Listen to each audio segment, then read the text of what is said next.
পাকা আম ফুরিয়ে যাওয়ার আগেই বানিয়ে ফেলুন এত সুন্দর টেস্টি পাকা আমের ড্রাই কেক।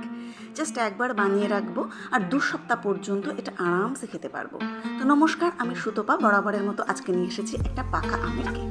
আমি ভিডিওটি শেষ পর্যন্ত দেখার অনুরোধ রইল।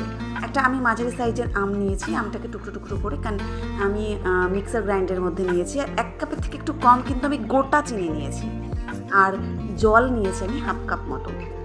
এবার আপনি কেকটা কেমন বানাবেন সেটার উপরেই মেজারমেন্ট নির্ভর করবে। তবুও আমি যেটা আমার 8 ইঞ্চির একটা কেক টিন আছে সেই হিসেবে আমি আমার মেজারমেন্ট দিচ্ছি। আমি 2.5 কাপ মতো আটা নিয়েছি। এখানে আপনি চাইলে ময়দাও ব্যবহার করতে পারেন। এই একটা কাপ 250 ml কাপ, যেটা গ্রামে মেজারমেন্ট করলে 150 গ্রাম 1 কাপ, মানে এখানে আমি প্রায় 300-450 গ্রাম মতো কাপ আমি আটা নিয়েছি। আর মিল্ক পাউডার নিয়েছি আমি 1/3 কাপ। বেকিং পাউডার নিচ্ছি, যত কাপ আমি আটা নেব বা ময়দা নেব তত টিস্পুন বেকিং পাউডার। তো আমি 2.5 কাপ আটা নিয়েছি, তো 2.5 টিস্পুন বেকিং পাউডার। আর বেকিং পাউডার অর্ধেকই নেব বেকিং সোডা, এখানে প্রায় 1.5 টিস্পুন মতো আমি বেকিং সোডা নিয়েছি। এখানে baking powder, baking soda milk পাউডারটা কিন্তু অপশনাল, তবে কি একটা কেকের ক্ষেত্রে ক্রিমি ভাব আনার জন্য মিল্ক পাউডারটা দিলে ভালো লাগে, খুব টেস্ট হয়। আর এখানে আমি একটা 8 ইঞ্চির কেক টিন নিয়েছি। বাড়িতে যে কোনো স্টিলের কেক টিন যার নিচের তলার দিকটা ফ্ল্যাট সমান এরকম কোনো স্টিলের পাত্র নিলেও হবে, ঠিক আছে? গোল নিলে হবে না, নিচের পাশটা ফ্ল্যাট নিলেও হবে। তো আমি এবার ওই মিক্সার আমের যে জুসটা বানিয়েছি গ্রাইন্ডার থেকে, সেটা একটা পাত্রে নিয়ে নিয়েছি। আর যে ড্রাই ইনগ্রেডিয়েন্টসগুলো যেটা আমি আলাদা পাত্রে ছেঁকে নিয়ে মিশিয়ে নিয়েছিলাম, সেগুলো এক এক করে এর ভিতরে অ্যাড করছি। অল্প অল্প করে অ্যাড করতে হবে, একবারে যদি বেশি অ্যাড করি তাহলে দলা পাকিয়ে যাওয়ার সম্ভাবনা থাকবে।